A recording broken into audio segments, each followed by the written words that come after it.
यानी कि सुबह 7 बजे से जो वोटिंग शुरू हुई थी वो अब हो चुकी है 27.74%, लेकिन सबसे ज्यादा वोटिंग हुई है 12 में, जहां पे 29% मतदान हुआ है।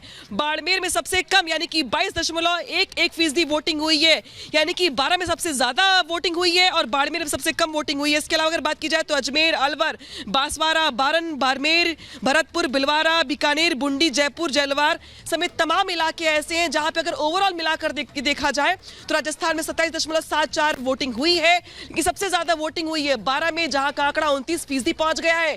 इस बीच अगर बात की जाए तो बाड़मेर में सबसे कम वोटिंग हुई है जहां पे फीसदी है 22%। तो यानी कि जो तस्वीरें वो लगातार आ रही, जो रुझान है लोगों का वो भी दिखाई दे रहा है, लोग घरों से बाहर निकल करके आ रहे हैं, कतार दिखाई दे रही है। लेकिन कुछ जगह ऐसी भी है जहां पे अभी थोड़ा स्लो चल रहा है मामला, अभी थोड़ा स्लो है वहां पे रफ्तार, लोग रुक रुक के धीरे धीरे आ रहे हैं। हालांकि अभी वक्त बहुत ज्यादा बचा हुआ है, शाम 6 बजे तक वोटिंग होनी है, लेकिन कई जगह ऐसी जहां लंबी कतार देखेंगे आप, तो वही कई जगह ऐसी भी है जहां पर लोग रुके हुए हैं, रुक रुक के वोटिंग करने आ रहे हैं, कामकाज घर के कर रहे हैं, इसके बाद वोटिंग करने के लिए शायद आए। अब सीधे रुक करते सुचारता का। सुचारता, ओवर टू यू।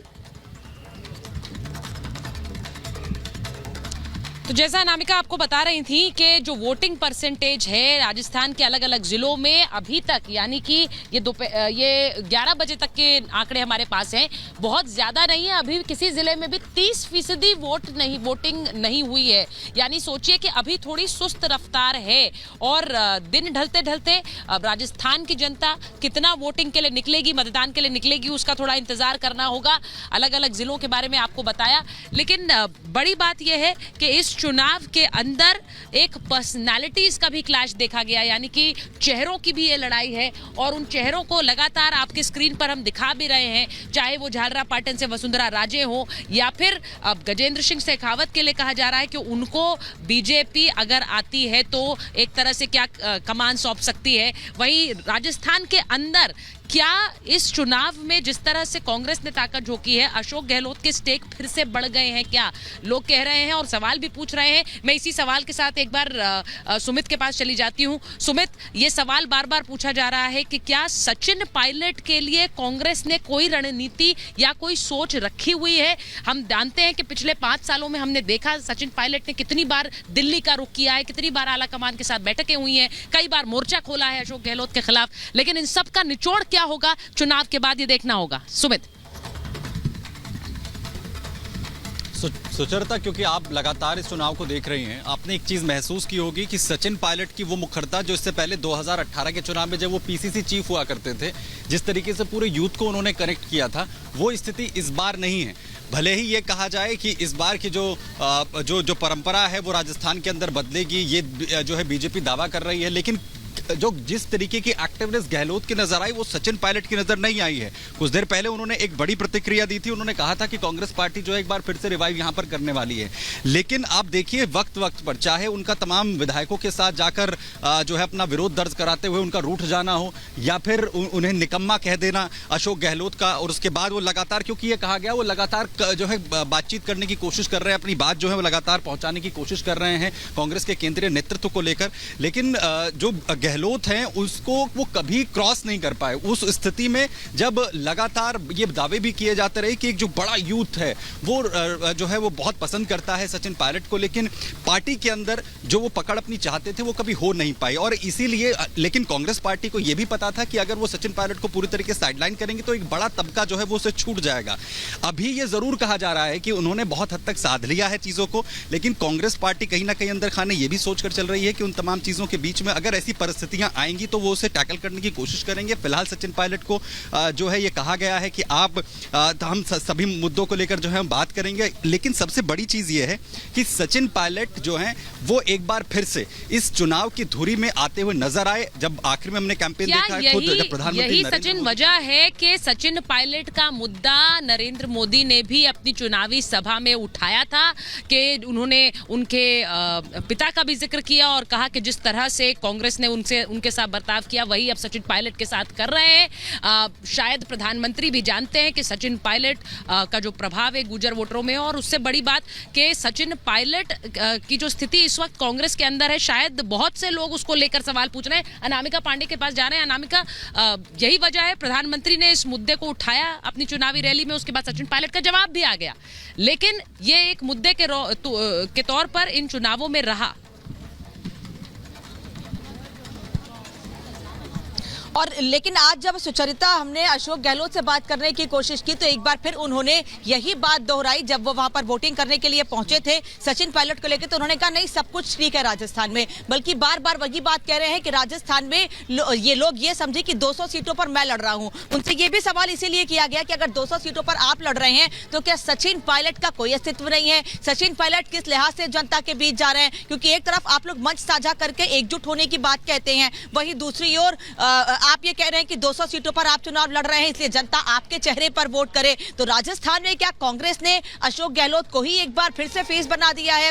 क्या सचिन पायलट एक बार फिर नकारे जा रहे हैं? आला कमान की ओर से कांग्रेस में यह सवाल उठ रहा है। मेरे पीछे लाइन आप देख रहे हैं, मैं लोगों से बात करूंगी, लेकिन इससे पहले जयपुर में सोहेल ने लोगों से बातचीत की है। सुनिए जरा क्या कह रहे हैं जयपुर के लोग। यहाँ ये सुबह सुबह सब चाट पकौड़ी कचौड़ी शुरू कर देते हैं क्या? हाँ जी, यही नियम है। हम मॉर्निंग वॉक पे निकलते हैं तो नाश्ता पानी करके फिर जाते मॉर्निंग वॉक के साथ कचौड़ी? जी। अच्छा, हो हाँ जी, हम तो सेहत बनाने निकले बिगाड़ने? नहीं सर, हम तो एजेंट है, सुबह से बैठे हुए थे, अब नाश्ता मिला है तो हम कर रहे हैं नाश्ता। हाँ। ये तो ये बताइए क्या चुनाव का यहाँ माहौल? चुनाव का बढ़िया माहौल है, कांग्रेस का चल रहा है एक तरफा। चल रहा है। और महंगाई तो चलती फिरती रहती है सर। क्या बात कर रहे हैं? सही कह रहा हूँ सर मैं। समोसा महंगा पड़ लिया है। हाँ, ये समोसा महंगा पड़ लिया है। महंगा पड़ रहा है जब भी तो खा रहे हैं। हाँ पूछ लो इनसे। खाना पड़ेगा सर, पेट को भूख लगी, खाना पड़ेगा। यहाँ राजस्थान में तेल बहुत महंगा है। मोदी जी 2-4 बार बोले कि 109 रुपए तेल है, देश में सबसे महंगा तेल यही मिल रहा है। वो जब भी तो बोल रहे जब उन्होंने महंगा किया है, वरना नहीं, वो कह रहे हैं कि यहाँ टैक्सेस बहुत लगे हुए हैं। ये तो सर जगह जगह की अलग अलग बातें होती है। अब गहलोत जी ने गारंटियाँ दी है तो उसका फायदा लोग को मिल रहा है ना। अच्छा, ये वाली चीज कहना चाहते गारंटी कौन कौन सी? हैं भाई, राशन फ्री में दे रहे हैं। और राशन तो मोदी जी फ्री में दे रहे हैं। कहाँ दे दिया मोदी जी ने, बल्कि 80 करोड़ राशन वो वाला इधर गिन लिया इधर आपने। चिरंजीवी 25 लाख का बीमा फ्री में मिल रहा है, वरना आम आदमी तो वैसे परेशान हो जाए आपको सर। मिला बीमा? मिला आपको 25 लाख वाला? हाँ, मेरा हाथ पैर तोड़ दो अभी फ्री में इलाज हो जाएगा गुरुदेव। और क्या ऐसा? बताऊं? और भी कई गारंटी है। बोलो यार, बोलना है खुल के बोलो। ये तो खुल के बोलेगा। हाँ, आप बोलो सर। मैं तो बहुत बढ़िया हूँ, मैं विकलांग हूँ, मेरे को आज से गाड़ी नहीं मिली, मिल जाएगी। हाँ, सरकार ने नहीं दी गाड़ी? नहीं, वो मैंने डॉक्यूमेंट लगाया नहीं। हाँ। और क्या पूछना चाहते हैं आप? आइए, क्या करना है आपका? मेरा नाम जमील है। जमील जमील जी वोट दे दिया? दे दिया। क्या इस बार चुनाव में? अच्छा ही है सब। आप बताइए क्या नाम आपका? I am Vijesh. विजेश जी। विजय जी, क्या हो रहा है राजस्थान में इस बार? राजस्थान में अराजकता और जंगल राज हो रहा है। गहलोत जी के राज में? गहलोत जी के राज में महिला उत्पीड़न सबसे ज्यादा है। ऑल इंडिया के अंदर सबसे हाई लेवल के ऊपर राजस्थान प्रदेश है। खड़े तो यहाँ कांग्रेस के बीच में आप। तो कहाँ क्या हुआ? तो कांग्रेस में नहीं बोल सकते? कांग्रेस के अगर कोई गलत हो रहा है कांग्रेस में तो कांग्रेस की पार्टी में होके नहीं बोल सकते। पार्टी में ही है क्या? हम पार्टी में तो ये समझिए हम तो आम नागरिक है। अच्छा, हम तो जिस पार्टी जो गहलोत जी ने काम वाम किया यहाँ? गहलोत जी ने अराजकता फैलाई है। अच्छा, एक बात बताइए, ये कन्हैया लाल का जो मर्डर हुआ उसका चुनाव पर असर है क्या? पूरा असर है असर? पूर्ण असर है। बेचारा बेमौत मारा गया। अगर उसको पुलिस कस्टडी पहले मिल गई होती तो आज वो हमारे बीच होता। उसने बार बार जाके गुहार लगाई पुलिस थानों के अंदर, लेकिन उसका कोई सपोर्ट नहीं किया गया और उसका मर्डर हो गया। प्रधानमंत्री मोदी ने भी इसका कई बार जिक्र किया अपने भाषण करने का। वो जिक्र करने लायक मुद्दा है क्योंकि उसके साथ बेचारा बेमौत मारा गया है वो। क्या नाम है आपका? अजहर। अजहर भाई, जैसे ये साहब कह रहे हैं, आपका नाम क्या है? आई एम विजेश। विजय जी कह रहे हैं जैसे कानून व्यवस्था को लेकर सवाल उठा रहे हैं। कह रहे हैं कन्हैया की जो हत्या हुई उसके बाद एक डर है, एक खौफ है, इस बात का जिक्र। क्या डर है? कोई डर नहीं है। राजस्थान में किस चीज़ का डर है? सब बढ़िया है, कोई कानून व्यवस्था में कोई ढील नहीं है, सब बढ़िया है। कन्हैया के मर्डर को लेकर क्या कहेंगे? जो हुआ वो तो गलत है। बाकी वो खुद ही बीजेपी के वो थे कार्यकर्ता जिन्होंने मर्डर करा है।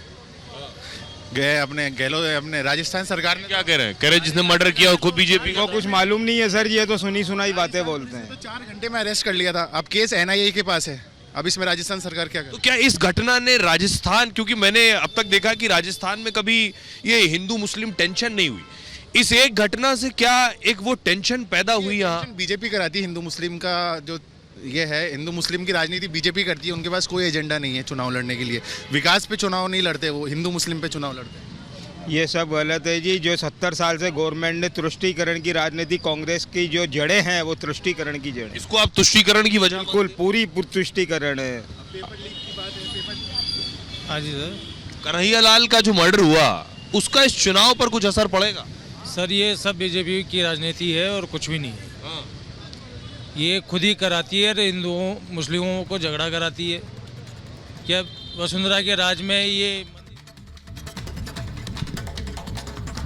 और अब वक्त हो गया है ऑल्टो के